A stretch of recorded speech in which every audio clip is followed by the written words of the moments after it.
ನೇರ ಪ್ರಸಾರದ ದೃಶ್ಯಗಳನ್ನ ನೋಡ್ತಾ ಇದ್ದೀರಿ.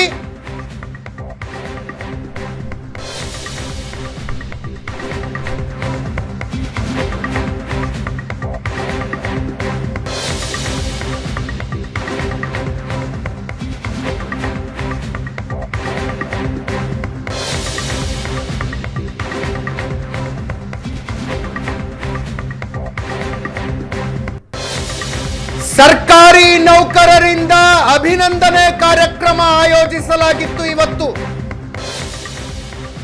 7th ಪೇ ಕಮಿಷನ್ಗೆ ಒಪ್ಪಿಗೆ ಕೊಟ್ಟಿದ್ದಕ್ಕೆ ಕಾರ್ಯಕ್ರಮದಲ್ಲಿ ಭಾಗಿಯಾಗಿದ್ದಾರೆ ಮುಖ್ಯಮಂತ್ರಿಗಳು. ಬೆಂಗಳೂರಿನ ಪ್ಯಾಲೇಸ್ ಗ್ರೌಂಡ್ನಲ್ಲಿ ನಡೀತಾ ಇದೆ ಕಾರ್ಯಕ್ರಮ.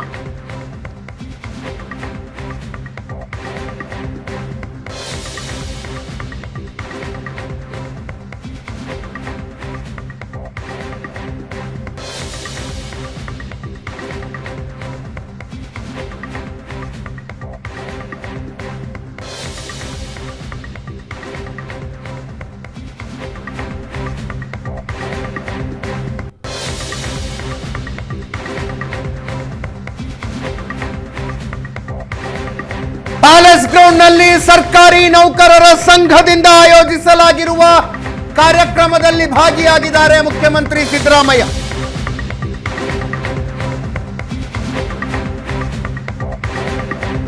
ಇನ್ನೊಂದು ಕಡೆ ಸಚಿವರ ತಂಡ ಅಥವಾ ಸಂಪೂರ್ಣ ಸಚಿವ ಸಂಪುಟ ಹೋಗಿ ರಾಜ್ಯಪಾಲರನ್ನ ಭೇಟಿಯಾಗುವ ಪ್ರಯತ್ನ ಮಾಡ್ತು, ಅವರ ಟೈಮ್ ಕೇಳ್ತು.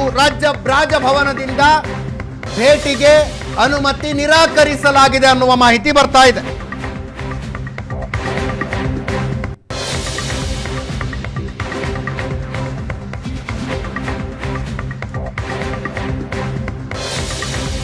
ಸಚಿವ ಸಂಪುಟದ ಸದಸ್ಯರ ಭೇಟಿಗೆ ರಾಜಭವನದಿಂದ ಅನುಮತಿ ನಿರಾಕರಣೆ.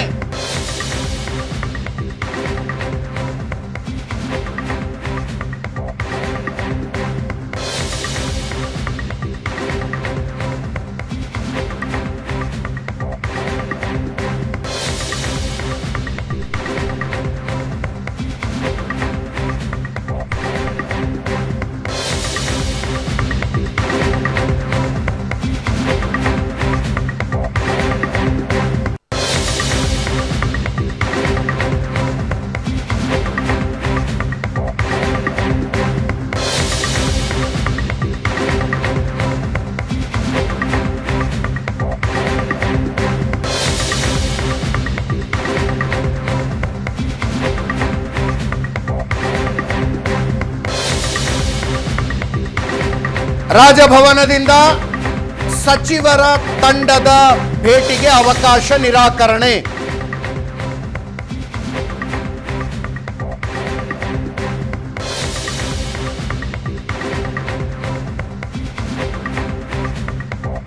ಮುಖ್ಯಮಂತ್ರಿಗಳ ಸರ್ಕಾರಿ ನೌಕರರ ಸಂಘದ ಅಭಿನಂದನೆ ಕಾರ್ಯಕ್ರಮದಲ್ಲಿ ಭಾಗಿಯಾಗಿದ್ದಾರೆ. ಜೊತೆಗೆ ಸಚಿವ ಮಧು ಬಂಗಾರಪ್ಪ ಇದ್ದಾರೆ.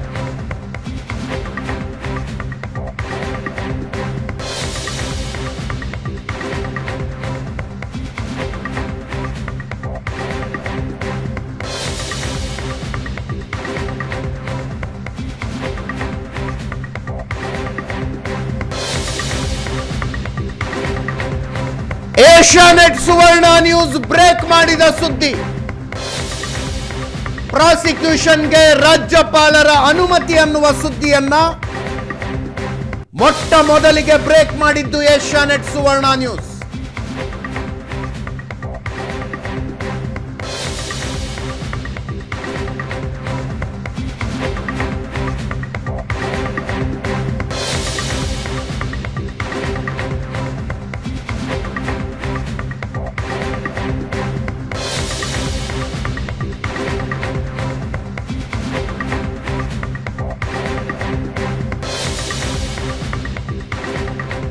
ನನ್ನ ಕೊಲೀಗ್ ಪ್ರಶಾಂತ್ ನಾತು ಮತ್ತೊಮ್ಮೆ ದೆಹಲಿಯಿಂದ ನಮ್ಮನ್ನು ಜಾಯ್ನ್ ಆಗಿದ್ದಾರೆ. ಪ್ರಶಾಂತ್, ಬ್ರೇಕ್ಗಿಂತ ಮುಂಚೆ ಮಾತಾಡ್ತಾ ಇದ್ವಿ ನಾವು. ಯಡಿಯೂರಪ್ಪನವರ ವಿರುದ್ಧ ಪ್ರಾಸಿಕ್ಯೂಷನ್ಗೆ ಆಗಿನ ರಾಜ್ಯಪಾಲ HR ಭಾರದ್ವಾಜ್ ಅನುಮತಿಯನ್ನು ಕೊಟ್ಟರು. ಈಗ ಥಾವರ್ ಚಂದ್ ಗೆಹ್ಲೋಟ್ ಸಿದ್ದರಾಮಯ್ಯನವರ ವಿರುದ್ಧ ಪ್ರಾಸಿಕ್ಯೂಷನ್ಗೆ ಅನುಮತಿ ಕೊಟ್ಟಿದ್ದಾರೆ. ಯಡಿಯೂರಪ್ಪನವರು ರಾಜೀನಾಮೆ ಕೊಟ್ಟಿದ್ದರು, ಆದರೆ ಪ್ರಾಸಿಕ್ಯೂಷನ್ಗೆ ಅನುಮತಿ ಕೊಟ್ಟ ತಕ್ಷಣ ಅಲ್ಲ.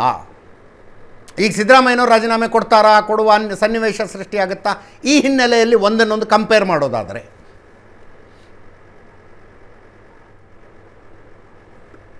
ಅಜಿತ್, 2011ರಲ್ಲಿ ಜನವರಿಯಲ್ಲಿ ಸಿರಾಜಿನ್ ಪಾಷಾ ರಾಜ್ಯಪಾಲರನ್ನು ಹೋಗಿ ದೂರು ಕೊಡ್ತಾರೆ ಮುಖ್ಯಮಂತ್ರಿಗಳ ವಿರುದ್ಧ. ಒಂದು ರಾಚೇನಹಳ್ಳಿ ಡಿನೋಟಿಫಿಕೇಶನ್ ತನಿಖೆಗೆ ಸ್ಯಾಂಕ್ಷನ್ ಬೇಕು ಅನ್ನೋದಕ್ಕೋಸ್ಕರ ಆ ಪ್ರಕರಣದಲ್ಲಿ. ಆಗ ರಾಜ್ಯಪಾಲ HR Bharadwaj sanction of prosecution ಕೊಡ್ತಾರೆ. ತಕ್ಷಣಕ್ಕೆ ಯಡಿಯೂರಪ್ಪನವ್ರು ಹೋಗಿ ಹೈಕೋರ್ಟ್ನಲ್ಲಿ ಅದನ್ನು ಪ್ರಶ್ನಿಸಲ್ಲ. BJP ಪೂರ್ತಿ, ಅಂದರೆ ಪೊಲಿಟಿಕಲ್ಲು ಮತ್ತು ಕಾನೂನು ಎರಡನ್ನೂ ಚರ್ಚೆ ಮಾಡೋದಾದ್ರೆ BJP ಪೊಲಿಟಿಕಲಿ HR ಭಾರದ್ವಾಜರನ್ನ ಟಾರ್ಗೆಟ್ ಶುರು ಮಾಡುತ್ತೆ. HR ಭಾರದ್ವಾಜ್ ಪೊಲಿಟಿಕಲಿ ಮೋಟಿವೇಟೆಡ್ ಇದ್ದಾರೆ, ಕೇಂದ್ರ ಸರ್ಕಾರ ಬ್ಯಾಕ್ ಸೀಟ್ ಡ್ರೈವಿಂಗ್ ಮಾಡ್ತಾ ಇದೆ, ಆ ಕಾರಣಕ್ಕಾಗಿ ಸ್ಯಾಂಕ್ಷನ್ ಆಫ್ ಪ್ರಾಸಿಕ್ಯೂಷನ್ ಕೊಡಲಾಗಿದೆ ಅಂತಕ್ಕಂಥದ್ದು. ನನಗನ್ಸತ್ತು ಕರ್ನಾಟಕದ ನಮ್ಮ ತಲೆಮಾರಿಗೆ ಈ ರೀತಿಯ ಸ್ಯಾಂಕ್ಷನ್ ಆಫ್ ಪ್ರಾಸಿಕ್ಯೂಷನ್ ಅನ್ನೋದು ಇರುತ್ತೆ ಅಂತಕ್ಕಂಥದ್ದು ಗೊತ್ತಾಗಿದ್ದು, ಅರ್ಥ ಆಗಿದ್ದು ಅದರ ಕಾನೂನಿನ ವ್ಯಾಖ್ಯಾನ. ಯಾಕಂದರೆ ನಾವು ಹೆಗಡೆ ಆ ಕಾಲದಲ್ಲಿ ಇದ್ದವರಲ್ಲ, ಪತ್ರಿಕೋದ್ಯಮದಲ್ಲೂ ಇದ್ದವರಲ್ಲ, ಅಥವಾ ಆ ಚರ್ಚೆಯನ್ನು ನೋಡಿದವರಲ್ಲ. ಆದರೆ ಈ ಪ್ರಕರಣದಲ್ಲಿ ಕರ್ನಾಟಕದಲ್ಲಿ ಮೊದಲ ಬಾರಿಗೆ TV ಬಂದ ನಂತರ ಈ ಚರ್ಚೆ ಶುರುವಾಗುತ್ತೆ. ಸ್ಯಾಂಕ್ಷನ್ ಆಫ್ ಪ್ರಾಸಿಕ್ಯೂಷನ್ ಅಂತಕ್ಕಂಥದ್ದು ಒಂದು ಇರುತ್ತೆ ಅನ್ನೋದು. ರಾಜ್ಯಪಾಲರು ಕೊಟ್ಟ ನಂತರ ಯಡಿಯೂರಪ್ಪನವ್ರು ಹೋಗಿ ರಾಜೀನಾಮೆ ಕೊಡಲ್ಲ. ಯಡಿಯೂರಪ್ಪನವ್ರು ರಾಜೀನಾಮೆ ಕೊಡಬೇಕು ಅಂತಕ್ಕಂಥದ್ದನ್ನು BJP ಹೈಕಮಾಂಡ್ ತೀರ್ಮಾನ ಮಾಡಿರುತ್ತೆ. ಇವತ್ತಿಲ್ಲ ನಾಳೆ ಇಳಿಸ್ಬೇಕು ಅಂತಕ್ಕಂಥದ್ದು ತೀರ್ಮಾನ ಆಗಿರುತ್ತೆ. ಯಾಕಂದರೆ ಕೋರ್ಟ್ನ ಕಾನ್ಸಿಕ್ವೆನ್ಸಸ್ಗಳು ರಾಷ್ಟ್ರೀಯ ಪಕ್ಷಗಳಿಗೆ ಭಾಳ ಮುಜುಗರವನ್ನು ತರ್ತವೆ. ಆ ಮುಜುಗರ ಕರ್ನಾಟಕಕ್ಕೆ ಸೀಮಿತವಾಗಿ ಅವರು ಮಾಸ್ ಲೀಡರ್ ಇದ್ದಾರೆ ಅನ್ನೋದು ನೋಡೋದಲ್ಲ. ದಿಲ್ಲಿಯಲ್ಲಿ ಕುಳಿತುಕೊಂಡು, ನಾವಿವತ್ತು ದಿಲ್ಲಿಯಲ್ಲಿ ಕುಳಿತುಕೊಂಡಿದ್ದೀವಿ, ಇಲ್ಲಿಂದ ನೋಡಿದಾಗ ಅದು ಮುಜುಗರದ ಸನ್ನಿವೇಶ. ಕರೆಕ್ಟ್. ಲೋಕಾಯುಕ್ತ ಜಸ್ಟಿಸ್ ಸಂತೋಷ್ ಹೆಗಡೆ ಒಂದು ರಿಪೋರ್ಟನ್ನು ಕೊಡ್ತಾರೆ ಜುಲೈ ಅಂತ್ಯದಲ್ಲಿ. ಆ ರಿಪೋರ್ಟ್ ಸಂಜೆ 5 ಗಂಟೆಗೆ ಬರುತ್ತೆ. ಆ ರಿಪೋರ್ಟ್ನಲ್ಲಿ ಮುಖ್ಯಮಂತ್ರಿಗಳ ಹೆಸರು ಇರುತ್ತೆ. ಮುಖ್ಯಮಂತ್ರಿಗಳು ವಿಮಾನ ಹಿಡಿದು ದಿಲ್ಲಿಗೆ ಬರ್ತಾರೆ. ರಾತ್ರಿ 12 ಗಂಟೆಗೆ ಯಡಿಯೂರಪ್ಪನವ್ರಿಗೆ ನಿತಿನ್ ಗಡ್ಕರಿ ಹೇಳ್ತಾರೆ, ನೀವು ರಾಜೀನಾಮೆ ಕೊಡಬೇಕು ಅಂತ. ಅದರ ಪೊಲಿಟಿಕ್ಸ್ ಏನಾಯಿತು ಅದು ಇನ್ನೊಂದು ಚರ್ಚೆ. ಇವರು ಹೋಗಿ 3 ದಿನಗಳ ಕಾಲ ಬಂಡಾಯ ಮಾಡ್ತಾರೆ, ರಾಜೀನಾಮೆಯನ್ನು ಕೊಡ್ತಾರೆ ಯಡಿಯೂರಪ್ಪನವರು. ಆದರೆ ಅರೆಸ್ಟ್ ಆಗೋದು ಅಕ್ಟೋಬರ್ನಲ್ಲಿ. ಯಾರು? ಯಡಿಯೂರಪ್ಪನವರು. ಸದಾನಂದ ಗೌಡರು ಮುಖ್ಯಮಂತ್ರಿಯಾಗಿ ನಂತರ ಅವರನ್ನು ಅರೆಸ್ಟ್ ಮಾಡೋದು ಅಕ್ಟೋಬರ್ನಲ್ಲಿ. ಪಾಲಿಟಿಕ್ಸ್ ಏನು ನಡೆಯುತ್ತೆ ಅಂತಕ್ಕಂಥ ನೋಡಿದಾಗ ರಾಜ್ಯಪಾಲ ಸ್ಯಾಂಕ್ಷನ್ ಆಫ್ ಪ್ರಾಸಿಕ್ಯೂಷನ್ ಕೊಟ್ಟಾಗಲೇ BJP ಹೈಕಮಾಂಡ್ ತೀರ್ಮಾನ ಮಾಡಿರುತ್ತೆ, ಇವತ್ತಿಲ್ಲ ನಾಳೆ ನಾವು ಯಡಿಯೂರಪ್ಪನವರ ರಾಜೀನಾಮೆಯನ್ನು ತೆಗೆದುಕೊಳ್ಬೇಕು. ಆದರೆ ನಾವು ಯಡಿಯೂರಪ್ಪನವ್ರನ್ನ ವೀರೇಂದ್ರ ಪಾಟೀಲ್ ರೀತಿ ಡಂಪ್ ಮಾಡಿದ್ವಿ ಅಂತಕ್ಕಂಥದ್ದು ಆಗಬಾರ್ದು ಅನ್ನುವ ಕಾರಣಕ್ಕೋಸ್ಕರ 4 ತಿಂಗಳ ಕಾಲ ಯಾವುದೇ ರೀತಿಯಾಗಿರ್ತಕ್ಕಂಥ ಕ್ರಮವನ್ನು BJP ತೆಗೆದುಕೊಳ್ಳಲ್ಲ. ಒಂದು ಪೊಲಿಟಿಕಲ್ ಫೈಟ್ ಮಾಡುತ್ತೆ HR ಭಾರದ್ವಾಜ್ ವಿರುದ್ಧ. ಆದರೆ ಭಾಳಷ್ಟು ಜನ ಮುಖ್ಯಮಂತ್ರಿಗಳ ಕುರ್ಚಿ ಮೇಲೆ ಕೂತ್ಕೊಳ್ಳಿಕ್ಕೆ ಹೊಸ ಡ್ರೆಸ್ಗಳನ್ನು ಹೊಲಿಸ್ಕೊಂಡು ತಯಾರಾಗಿರ್ತಾರೆ. ಅನಂತಕುಮಾರು, ಜಗದೀಶ್ ಶೆಟ್ಟರು, ಸದಾನಂದ ಗೌಡ ಇವರೆಲ್ಲರೂ ಕೂಡ. ಈ ಪ್ರಕರಣದ ಜೊತೆ ಹೋಲಿಸೋದಾದರೆ ಅಜಿತ್, ನನಗನ್ಸುತ್ತೆ ಸಿದ್ದರಾಮಯ್ಯನವರ ವಿರುದ್ಧ ಸ್ಯಾಂಕ್ಷನ್ ಆಫ್ ಪ್ರಾಸಿಕ್ಯೂಷನ್ ಕೊಡಲಾಗಿದೆ. ಆದರೆ ಹೈಕೋರ್ಟ್ ಇದರ ಬಗ್ಗೆ ಮತ್ತು ಸುಪ್ರೀಂ ಕೋರ್ಟ್ ಇದರ ಬಗ್ಗೆ ಏನು ವ್ಯಾಖ್ಯಾನ ಮಾಡುತ್ತೆ ಅನ್ನೋದು ಭಾಳ ಮುಖ್ಯ. ಎರಡನೇ ಅಂಶ, ಈ ತನಿಖೆ ರಾಜ್ಯ ಪೊಲೀಸರಿಂದ ನಡೆಸಲಿಕ್ಕೆ ಅಸ್ತು ಆಗುತ್ತಾ ಅಥವಾ ಅದು ಸೆಂಟ್ರಲ್ ಇನ್ವೆಸ್ಟಿಗೇಷನ್ ಏಜೆನ್ಸಿ ಆ ತರಹದ ಒಂದು ತನಿಖೆ ನಡೆಯುತ್ತಾ ಅಂತಕ್ಕಂಥದ್ದು ಕೂಡ ಬಹಳ ಮುಖ್ಯವಾಗಿರ್ತಕ್ಕಂಥ ಸಂಗತಿ. ಮತ್ತು ನನಗನ್ಸುತ್ತೆ ಈ ಸ್ಯಾಂಕ್ಷನ್ ಆಫ್ ಪ್ರಾಸಿಕ್ಯೂಷನ್ನ ನಂತರ ವಾಲ್ಮೀಕಿ ನಿಗಮದ ಹಗರಣದಲ್ಲೂ ಕೂಡ ಇಡಿ ಇನ್ನಷ್ಟು ಮುಂದುವರಿಯುವ ಸಾಧ್ಯತೆಗಳನ್ನು ಅಲ್ಲಗಳೆಯುವ ಹಾಗಿಲ್ಲ. ಹೀಗಾಗಿ ಹೊಸ ಕಾನೂನಿನ ಅಡೆತಡೆಗಳು ಏನು ನಿರ್ಮಾಣ ಆಗ್ತವೆ ಅದರ ಪೊಲಿಟಿಕಲ್ ಕಾನ್ಸಿಕ್ವೆನ್ಸ್ ಏನು. But my gut feeling says Ajit, sanction of prosecution ಕೊಟ್ಟ ನಂತರ ಕಾಂಗ್ರೆಸ್ನ ಆಂತರಿಕ ರಾಜಕಾರಣ ಕೂಡ ಇವತ್ತಿನಿಂದ ಶುರು ಆಗುತ್ತೆ. ನೀವು ಮಲ್ಲಿಕಾರ್ಜುನ್ ಖರ್ಗೆ ಅವರ ಬೈಟನ್ನು ನಾವು ಮ್ಯಾಕ್ರೋ ಲೆವೆಲಲ್ಲಿ ನೋಡೋದಾದರೆ ಹೈಕಮಾಂಡ್ಗೂ ಕೂಡ ಮುಂದಿನ ದಿನಗಳಲ್ಲಿ ಸಿದ್ದರಾಮಯ್ಯನವ್ರನ್ನ ಎಷ್ಟು ಈಗ ಅರವಿಂದ್ ಕೇಜ್ರಿವಾಲ್ರನ್ನ ಮಾಡಿದಂತೆ, ಅರವಿಂದ್ ಕೇಜ್ರಿವಾಲ್ ಜೈಲಿಗೆ ಹೋದರೂ ಆಮ್ ಆದ್ಮಿ ಪಾರ್ಟಿಯಲ್ಲಿ ಮುಖ್ಯಮಂತ್ರಿ ಸ್ಥಾನವನ್ನು ಯಾಕೆ ಬಿಟ್ಟುಕೊಡ್ತಾ ಇಲ್ಲ ಅಂದರೆ, ಬಿಟ್ಟು ಕೊಟ್ಟ ಮರುದಿನ ಅರವಿಂದ್ ಕೇಜ್ರಿವಾಲ್ ವಿಲ್ ಬಿ ನಾನು ಇಮ್ಮೆಟೀರಿಯಲ್ ಅನ್ನಲ್ಲ, ಅಪ್ರಸ್ತುತ ಆಗ್ಬಿಡ್ತಾರಲ್ಲಿ ಆಮ್ ಆದ್ಮಿ ಪಾರ್ಟಿಯಲ್ಲಿ. ಆದರೆ ನೀವು ರಾಷ್ಟ್ರೀಯ ಪಕ್ಷಗಳಲ್ಲಿ ಆ ರೀತಿ ಬ್ರೇಜನ್ ಆಗಿ ಮಾಡಲಿಕ್ಕೆ ಸಾಧ್ಯ ಆಗೋಲ್ಲ. ಆಗ ನೀವಿಲ್ಲ BJP ಮಾಡಿಸ್ತು, ಕೇಂದ್ರ ಸರ್ಕಾರ ಮಾಡಿಸ್ತು, ರಾಜ್ಯಪಾಲರು ಪಪ್ಪೆಟ್ಟಿದ್ರು ಅಂತಕ್ಕಂಥದ್ದನ್ನು ಹೇಳಲಿಕ್ಕಾಗಲ್ಲ. ಕೋರ್ಟ್ಗಳು ಇದರ ಬಗ್ಗೆ ಏನು ವ್ಯಾಖ್ಯಾನ ಮಾಡ್ತವೆ ಅನ್ನೋದನ್ನು ನೋಡಿಕೊಂಡು ಕಾಂಗ್ರೆಸ್ನ ಆಂತರಿಕ ರಾಜಕಾರಣ ಶುರು ಆಗುತ್ತೆ. ಇವತ್ತಿಲ್ಲ ನಾಳೆ ಈ ರಾಜಕಾರಣ ಶುರು ಆಗೋದೇ ಇತ್ತು. ನಾವು ಕಳೆದ 1 ವರ್ಷದಿಂದ ನೋಡ್ತಾ ಇದ್ದೀವಿ. ಮುಖ್ಯಮಂತ್ರಿಗಳು, ಉಪಮುಖ್ಯಮಂತ್ರಿಗಳು, DK ಶಿವಕುಮಾರ್ ಯಾವಾಗ ಮುಖ್ಯಮಂತ್ರಿ ಆಗ್ತಾರೆ, KPCC ಅಧ್ಯಕ್ಷರಾಗಿ ಯಾವಾಗ ಕೆಳಗಿಳಿತಾರೆ, ಅದು ಸಿದ್ದರಾಮಯ್ಯನವ್ರಿಗೂ ಚೆನ್ನಾಗಿ ಗೊತ್ತಿದೆ. ಸಿದ್ದರಾಮಯ್ಯನವರಂಥ ಒಬ್ಬ ಸೀಸನ್ಡ್ ಪೊಲಿಟಿಷಿಯನ್ ಈ ಎಲ್ಲವನ್ನು ಆ್ಯಂಟಿಸಿಪೇಟ್ ಮಾಡದೆ ಮೈಸೂರಿನಲ್ಲಿ ಸಮಾವೇಶ ನಡೆಸ್ತಾರೆ ಅಂತಕ್ಕಂಥದ್ದಲ್ಲ. ಆದರೆ ಮುಂದಿನ ದಿನಗಳಲ್ಲಿ ಇದನ್ನು ಹೈಕೋರ್ಟ್ ಮತ್ತು ಸುಪ್ರೀಂ ಕೋರ್ಟ್ನಲ್ಲಿ ಇದರ ವ್ಯಾಖ್ಯಾನ ಹೇಗೆ ನಡೆಯುತ್ತೆ ಅನ್ನೋದು, ರಾಜಕೀಯ ಚಕ್ರ ತಿರುಗುತ್ತಾ ಇಲ್ವಾ ಅನ್ನೋದನ್ನು ನಿರ್ಧರಿಸ್ಬೋದು ಅಂತ ಅನಿಸುತ್ತೆ. AICC ಅಧ್ಯಕ್ಷ ಮಲ್ಲಿಕಾರ್ಜುನ ಖರ್ಗೆ ಅವರ ಪ್ರತಿಕ್ರಿಯೆಯನ್ನು ರೀಡ್ ಬಿಟ್ವೀನ್ ದ ಲೈನ್ಸ್. ಸಿದ್ದರಾಮಯ್ಯನವರನ್ನು ಭೇಟಿಯಾದ ಸಚಿವರು, ಶಾಸಕರುಗಳು, ಅವರ ಬೆಂಬಲಿಗರು ಎಲ್ಲರೂ ಹೇಳಿಕೆ ಕೊಡ್ತಾ ಇದ್ದಾರೆ. ರಾಜಭವನದ ದುರುಪಯೋಗ ನಡೀತಾ ಇದೆ, ಮೋದಿ ಅಮಿತ್ ಶಾ ಇದನ್ನು ಮಾಡಿಸ್ತಾ ಇದ್ದಾರೆ, ಇತ್ಯಾದಿ ಇತ್ಯಾದಿ. ಮಲ್ಲಿಕಾರ್ಜುನ ಖರ್ಗೆ ಅವರು ಹಂಗೆ ಹೇಳಲಿಲ್ಲ. ಪ್ರಾಸಿಕ್ಯೂಷನ್ಗೆ ಅನುಮತಿ ಕೊಟ್ಟಿದ್ದು ಸರಿನೋ ತಪ್ಪೋ ಅಂತ ನಾನೀಗ ಹೇಳಲಾರೆ, ಹಿರಿಯ ವಕೀಲರ ಜೊತೆಗೆ ಮಾತಾಡಿ ನೋಡ್ತೀನಿ ಅಂದರು. ಏನದ್ರ ಅರ್ಥ ಪ್ರಶಾಂತ್? ಒಂದು ಕಡೆ ಮಾಹಿತಿಗಳು ಬರ್ತಾ ಇದ್ದಾವೆ, ರಣದೀಪ್ ಸಿಂಗ್ ಸುರ್ಜೇವಾಲಾ, KC ವೇಣುಗೋಪಾಲ್ ಬೆಂಗಳೂರಿಗೆ ಬರ್ತಾ ಇದ್ದಾರೆ, ಹೈಕಮಾಂಡ್ ಸಂಪೂರ್ಣವಾಗಿ ಸಿದ್ದರಾಮಯ್ಯನವರ ಬೆಂಬಲಕ್ಕೆ ನಿಂತ್ಕೊಂಡಿದೆ ಅನ್ನುವ ಸುದ್ದಿಗಳ ಮಧ್ಯದಲ್ಲಿ ನಾನು ಈಗಲೇ ಹೇಳಲಾರೆ ಅಂತ ಮಲ್ಲಿಕಾರ್ಜುನ ಖರ್ಗೆ ಅವರು ಅಂತಿದ್ದಾರೆ.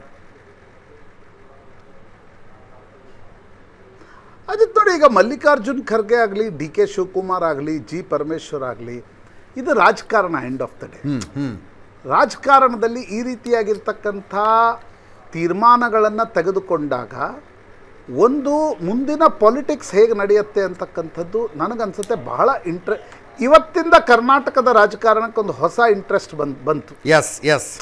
2023 ಚುನಾವಣೆಯ ನಂತರ ಕಾಂಗ್ರೆಸ್ನ ರಾಜಕಾರಣದಲ್ಲಿ ಒಂದು ಹೊಸ ಕುತೂಹಲ ಸೃಷ್ಟಿಯಾಯಿತು. ಹೈಕಮಾಂಡ್ ನಿಶ್ಚಿತವಾಗಿ ಸಿದ್ದರಾಮಯ್ಯನವರ ಬೆಂಬಲಕ್ಕೆ ನಿಲ್ಲುತ್ತೆ, ಬಟ್ ಎಷ್ಟು ದಿನ ನಿಲ್ಲುತ್ತೆ, ದಟ್ ಈಸ್ ವೆರಿ ಇಂಪಾರ್ಟೆಂಟ್. ಕಾನೂನಿನ ವ್ಯಾಖ್ಯಾನಗಳೇ ಹೇಗೆಲ್ಲ ಆಗ್ತವೆ. ಒಂದು ವೇಳೆ ಸಿದ್ದರಾಮಯ್ಯನವರಿಗೆ ಹೈಕೋರ್ಟ್ ಮತ್ತು ಸುಪ್ರೀಂ ಕೋರ್ಟ್ಗೆ ಹೋಗಿಯೂ ಕೂಡ ಸ್ಯಾಂಕ್ಷನ್ ಆಫ್ ಪ್ರಾಸಿಕ್ಯೂಷನ್ಗೆ ತಡೆಯಾಜ್ಞೆ ಸಿಗದೆ ಹೋದರೆ ಆಗ ಪೊಸಿಷನ್ ಆಫ್ ಚೀಫ್ ಮಿನಿಸ್ಟರ್ ಯಾವ ರೀತಿ ಆಗತ್ತೆ ಅಂತಕ್ಕಂಥದ್ದು ಕೂಡ ಬಹಳ ಮುಖ್ಯ. ಇವತ್ತು ನೀವು ರಾಜ್ಯಪಾಲರ ಮೇಲೆ ಬೆರಳು ತೋರಿಸ್ಬೋದು, ಆದರೆ ಹೈಕೋರ್ಟ್ ಮತ್ತು ಸುಪ್ರೀಂ ಕೋರ್ಟ್ಗಳು ನಿಮಗೆ ತಡೆಯಾಜ್ಞೆಯನ್ನು ಕೊಡದೆ ಹೋದರೆ ಈ ಪ್ರಕರಣದಲ್ಲಿ ತಥ್ಯ ಇದೆ, ಇದರ ತನಿಖೆ ನಡಿಬೇಕು ಅಂತಕ್ಕಂಥದ್ದು ಅದರ ಲಾಜಿಕಲ್ ಕನ್ಕ್ಲೂಷನ್ ಆಗುತ್ತೆ. ಆ ಸಂದರ್ಭದಲ್ಲಿ ಮುಖ್ಯಮಂತ್ರಿಗಳು ಆ ಹುದ್ದೆಯಲ್ಲಿ ಮುಂದುವರಿಲಿಕ್ಕೆ ಸಾಧ್ಯ ಆಗತ್ತಾ? ಡೆಫಿನೆಟ್ಲಿ ಆಗತ್ತೆ. ಯಾಕಂದರೆ ಮುಖ್ಯಮಂತ್ರಿ ಹುದ್ದೆ ಅಜಿತ್ ಯಾವುದೇ ಒಂದು ರೀತಿಯಾಗಿರ್ತಕ್ಕಂಥ ಆ ಮುಖ್ಯಮಂತ್ರಿ ಸ್ಥಾನ ಏನಿದೆ ಅದು ಒಂದು ವಿಶ್ವಾಸದ ಮೇಲೆ ಅವಲಂಬಿತ ಆಗಿರುತ್ತೆ. ಕರೆಕ್ಟ್. ಈಗ ಅರವಿಂದ್ ಕೇಜ್ರಿವಾಲ್ ಅದನ್ನು ಇನ್ನೊಂದು ಹೈಟಿಗೆ ತೆಗೆದುಕೊಂಡು ಹೋಗಿ ಅವ್ರು ಜೈಲಿನಲ್ಲಿ ಕುಳಿತುಕೊಂಡು ನಾನು ಮುಖ್ಯಮಂತ್ರಿ ಹುದ್ದೆಯನ್ನು ನಡೆಸ್ತೀನಿ ಅಂತ ಮೊನ್ನೆ ಅದರ ಕಾನ್ಸ್ಟಿಟ್ಯೂಷನಲ್ ಕಾನ್ಸಿಕ್ವೆನ್ಸ್ ನಾವು ನೋಡಿದ್ವಿ. ರಾಜ್ಯಪಾಲರಿಗೆ ಪತ್ರವೇ ಬರಲಿಲ್ಲ, ಅವ್ರು ಹೋಗಿ ಗೃಹ ಸಚಿವರಿಗೆ ಧ್ವಜಾರೋಹಣ ಮಾಡಿ ಅಂತಕ್ಕಂಥದ್ದನ್ನು ಹೇಳಿದರು.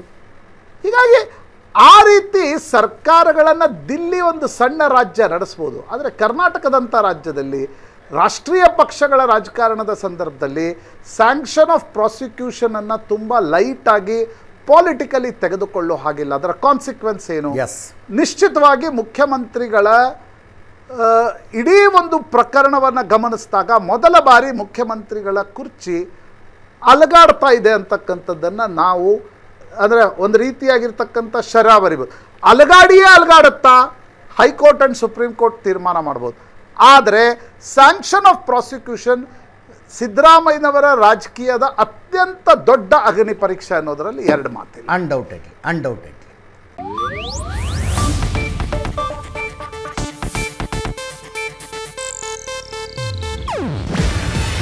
ಇದು ಏಷ್ಯಾನೆಟ್ ನ್ಯೂಸ್ ನೆಟ್ವರ್ಕ್ ಪ್ರಸ್ತುತಿ. ನೀವು ನೋಡ್ತಿದ್ದೀರಾ ಏಷ್ಯಾನೆಟ್ ಸುವರ್ಣ ನ್ಯೂಸ್.